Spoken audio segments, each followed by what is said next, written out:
Aibnya ilmu, kelemahannya ilmu, nisyanul amal, lalai mengamalkannya, menunda-nunda untuk mengamalkannya.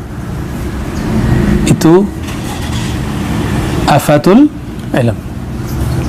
Jadi orang-orang berilmu itu masalah dia satu aja, kurang mau beramal.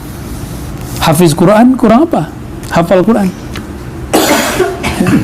Tapi ketika baca Quran, apakah dia ikhlas kepada Allah? Ketika khataman Quran, apakah dia terbayang sesuatu selain Allah? Assalamualaikum warahmatullahi wabarakatuh. Jumpa lagi bersama saya di channel Sultan Raffi ID. Secara etimologi, ikhlas berarti bersih hati, tulus hati. Hal tersebut dapat diartikan segala hal yang kamu lakukan murni bertujuan mencari rahmat dan ridho Allah Subhanahu wa taala. Tapi ikhlas juga merupakan salah satu ujian terberat bagi seorang muslim dalam beramal, tidak memandang dia orang awam ataupun dia seorang mu'alim. Dan ini adalah merupakan salah satu bab pembahasan yang disampaikan oleh Buya Ar-Razi Hashim dalam kitab Al-Inbah At-Thariqillah. Selain itu, beliau juga akan menyampaikan beberapa hal yang masih mengenai pentingnya menata hati, pentingnya kita untuk amalan kolbu, agar tentunya apa? Agar tentunya kita dapat menjaga keikhlasan kita dalam beribadah, dalam beramal, hanya mengharap ridho dari Allah Subhanahu wa taala. Jangan lupa dukung channel kami yang kecil ini dengan subscribe, komentar yang baik. Selamat menyaksikan dan semoga bermanfaat.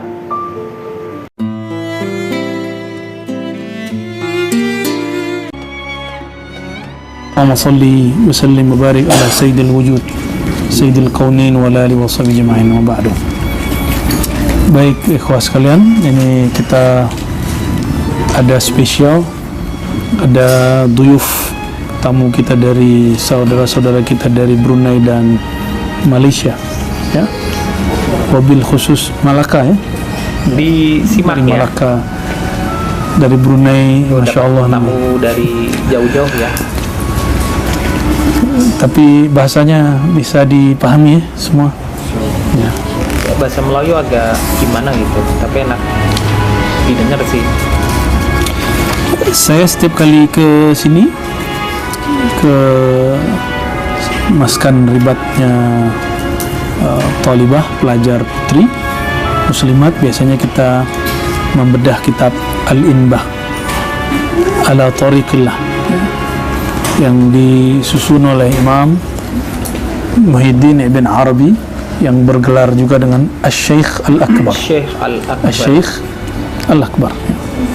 Beliau ini diperkirakan lahirnya tahun 590-an ya, 560-an, wafatnya tahun 638 Hijriah. 638 Hijriah. Dan ini kitab baru muncul belakangan, sebelumnya masih jarang yang baca. Ini punya Buya Zulhasfi, harusnya Buya Zulhasfi yang ngajar ini. Dan kita sudah membicarakan pada kajian sebelumnya tentang dua jenis thariqatnya murid, lalu karakternya murid. Lalu kita sekarang masuk kepada bab Al-Afat. Al-Afat itu setiap amalan, setiap anugerah, setiap makom dan hal ada kelemahannya. Ada ruang iblis untuk membatalkannya. Ya, kadang tidak perlu iblis, cukup diri kita sendiri sudah batal. Ya. Jadi sebenarnya musuh kita terbesar diri, tapi bukan untuk dihancurkan, untuk dikendalikan. Jadi tidak benar kalau membunuh diri, membunuh kedirian itu tidak boleh. Yang benar itu mendidiknya, ya. Nah sekarang kita masuk ke bab Al-Afat. Ini ada beberapa poin-poin, 1, 2, 3, 4, 5, 6, 7, 8, 9, 10, 11, 12. Ada sekitar 12 quote, ya, kalau kita sebut quote. Sebelumnya mari kita kondisikan hati dengan membaca Al-Fatihah, kirimkan untuk baginda Nabi Muhammad SAW dan Syekh Al-Akbar Muhyiddin Ibn Arabi Qaddasallahu sirrahu. Al-Fatihah dulu. Begitu juga kepada orang tua kita, guru-guru kita semua, dan muallim-muallim di Ribat ya. Wabil khusus Buya Zul Asfi yang khidmat di sini dan keluarganya dan semua pelajar-pelajar dan semua zairin zairat yang ziarah. Semoga Allah berkahi. Al-Fatihah. Alhamdulillah. Bismillahirrahmanirrahim. Ya kenapa ya masih surah Al-Jannah.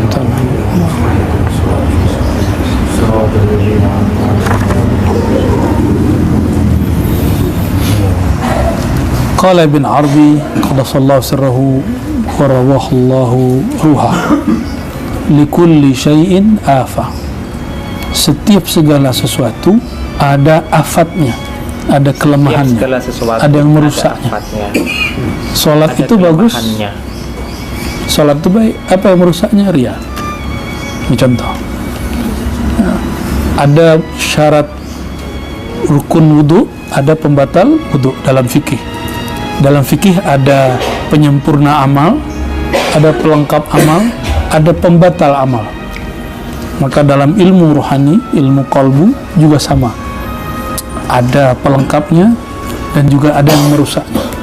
Nah, ini bab ini pernah ditulis secara khas oleh Al-Imam Muhammad bin Abdul Qadir Jilani. Beliau nulis kitab Afatus Salikin. Jadi kelemahan-kelemahan para salik. Jadi setiap bahkan makom yang tinggi seperti bab misalnya fana. Orang fana itu ada kelemahannya. Orang bako ada kelemahannya. Ada orang yang kena hal wahdah, mabuk dalam tauhid, itu ada kelemahannya. Ya, ada pembatalnya, ya. Jadi kalau baru cuma belajar thariqah, baru zikir, itu belum selesai, jalan masih panjang. Ya. Jadi kita tidak boleh kemudian, saya sudah berthariqah lalu jalan selesai, tidak. Jalan masih panjang. Ya. Anugerah Allah, ilmu Allah itu seabadinya Allah, seluasnya ilmu Allah, seluasnya rahmat Allah. Maka kalau ada orang mengatakan dia paling alim, itu na'udzubillah min dzalik. Jika ada orang mengatakan makomnya paling tinggi, tunggu dulu. Kalau dia sedang mabuk boleh, atau dia tahaddus bin ni'mah boleh. Coba kalau dia merasa dirinya luar biasa, itu yang tidak boleh. Kita baru boleh merasa luar biasa jika kita pandang itu dari Allah. Kalau tidak, maka dia muskil, ya, akan jadi afat, ya. Bismillahirrahmanirrahim. Qala wa afatul ilmi nisyanul amal. Ini yang pertama. Aibnya ilmu, kelemahannya ilmu, nisyanul amal, lalai mengamalkannya, menunda-nunda untuk mengamalkannya. Itu afatul ilm.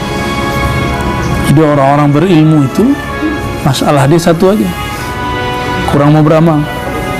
Hafiz Quran kurang apa? Hafal Quran. Tapi ketika baca Quran, apakah dia ikhlas kepada Allah? Ketika khataman Quran, apakah dia terbayang sesuatu selain Allah? Afatul ilmi nisyanul amal. Amal itu bukan hanya amal zahir. Amal yang paling mahal itu amal qalbu. Dan amal qalbu itu adalah ketulusan. Wa ma umiru illa liya'budullaha mukhlishina lahu. Ya, tidaklah mereka diperintah kecuali untuk menyembah Allah, mengenal Allah, mendekat kepada Allah dengan penuh ketulusan. Nah, tulus itu amal qalbu. Baru ada amal lisan, baru ada amal zahir, amal tubuh. Ya. Nah, orang-orang awam mengira amal itu banyak sholat. Dia lupa kalau ada ayat fawailul lil musallin, ada orang-orang sholat celaka karena mereka hanya mengedepankan kuantitas, tidak mengedepankan kualitasnya. Wa afatul amali nisyanul ikhlas. Sudah beramal, ada masalah lagi, setan masuk lagi. Karena ini wilayah setan sudah masuk semua. Apa wilayahnya? Nisyanul ikhlas, lupa, lalai untuk ikhlas. Sudah beramal, ikhlasnya kurang. Nah, kalau ujian kami ini, para muallim apa? Reward itu bisa materi, bisa imateri. Materi bentuknya harta, pemberian. Yang tidak materi bentuknya penghargaan, dihargai, dihormati. Ya. Kalau jadi yang merusak kami ini merasa kurang dihormati. Itu kami itu ya. Itu curhat saya maksudnya. Benar Bu ya? Sahih ya? Itu hijabnya para muallim. Sedikit tersinggung, tidak mau lagi gitu ya. Hati-hati kita di situ. Wa afatul ikhlas, sudah ikhlas ada lagi celahnya. Apa celahnya? Asyauq ilal jaza. Terkadang ada iming-imingan menginginkan balasan. Nah, sudah tulus biasanya ujiannya itu. Tapi selesai beres di sini, Allah kasih tak terhitung. Itu yang disebut wa may yattaqillaha ya yaj'al lahu makhraja. Orang yang bertakwa Allah jadikan jalan keluar, yarzuqhu min haitsu la yahtasib. Itu maksudnya. La yahtasib itu kalau orang menerjemahkan dari arah tak terduga. Ada juga yang lain, yahtasib itu yang tak mampu dia hitung. Dia nggak sanggup, hitungan otak dia nggak mungkin jadi ini. Tapi hitungannya Allah jadi. Ya. Tapi orang awam baca ayat ini yang terbayang duit. Yarzuqhu min haitsu la yahtasib. Jadi yang terbayang selalu urusan duit. Jadi masalah itu kalau duit tidak ada atau duit itu sedikit. Ada pun masalah, apalagi tidak ada. Nah, jadi bagi orang awam al-muskilah asluha malun. Muskilah orang awam itu mal. Tapi muskilahnya orang yang takut kepada Allah al-ilmu. Ilmu dulu baru ngomong bab mal ya. Harta boleh habis, bisa habis. Tapi kalau ilmu tidak habis-habis. Ilmu gak akan habis. Jadi al-ghanimah al-kubra al-ilmu billah. Al-ghanimah al-kubra al-ilmu billah. Harta paling mulia itu adalah harta yang tak terlihat, yaitu engkau mengenal Allah Subhanahu wa ta'ala, pengetahuanmu tentang Allah.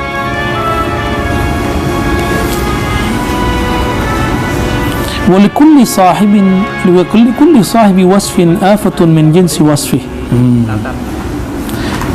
Inilah kaidahnya. Setiap orang yang disifatkan dengan suatu maqam, suatu hal, suatu sifat terpuji, kelemahan dia dari jenis yang sama.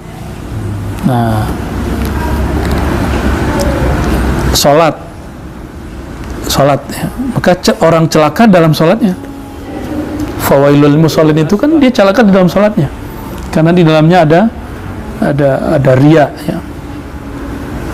Nah, ahli zikir dia akan tergelincir dengan zikirnya. Kenapa? Karena iblis ahli zikir.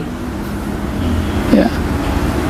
Nah, orang-orang yang merasa dirinya baik, itu merasa baik itu masalahnya. Merasa baik itu nggak baik.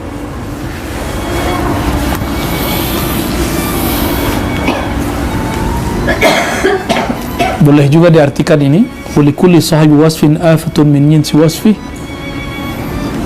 Kalau ahli sholat, setannya ikut sholat. Ahli ilmu, setannya berilmu. Ahli jihad, setannya ikut jihad. Makanya coba lihat orang-orang kalau sudah salah berjihad jadi sumber kejahatan ya, bukan mujahid, mau jahat jadinya.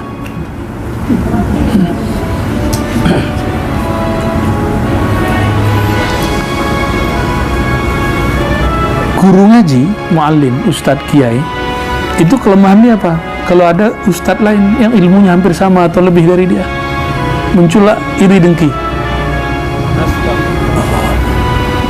Kalau iri dengki, ciri-ciri iri sederhana aja. Ini kita dengar kawan kita, kalau saya sesama muallim, sama guru ngaji, sama pendakwah, mendengar kawan saya pendakwah ini dapat musibah, saya katakan, nah, syukurin loh. Atau terdengar dia dihujat orang, rasain loh. Ada rasa seperti itu, hati-hati. Apalagi ada orang menuduhnya yang bukan-bukan, menuduhnya sesat. Tuh saya katakan apa? Dia itu sesat. Ya. Dulu kalau kawan pun tidak mau kawan lagi, akan saya udah nggak kawan dengan dia.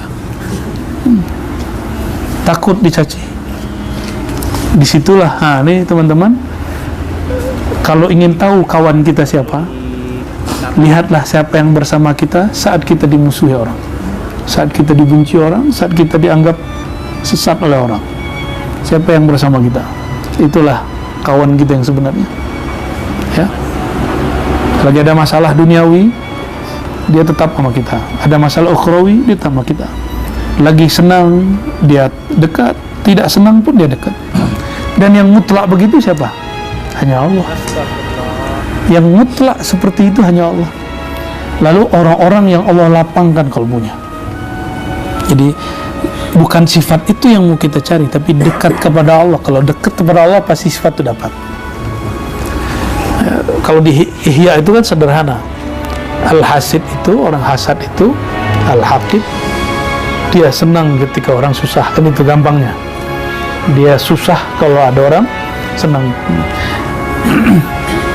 Ya, Imam Ghazali itu bercerita tentang banyak hal. Salah satunya hasadnya ulama itu hubbul jah wal atba, cinta kepada popularitas, tuah, kemuliaan, cinta banyak pengikut. Maka nanti, kalau sekarang pengikut itu bukan lagi jumlah yang hadir, tapi viewer. Ya, berapa yang nonton?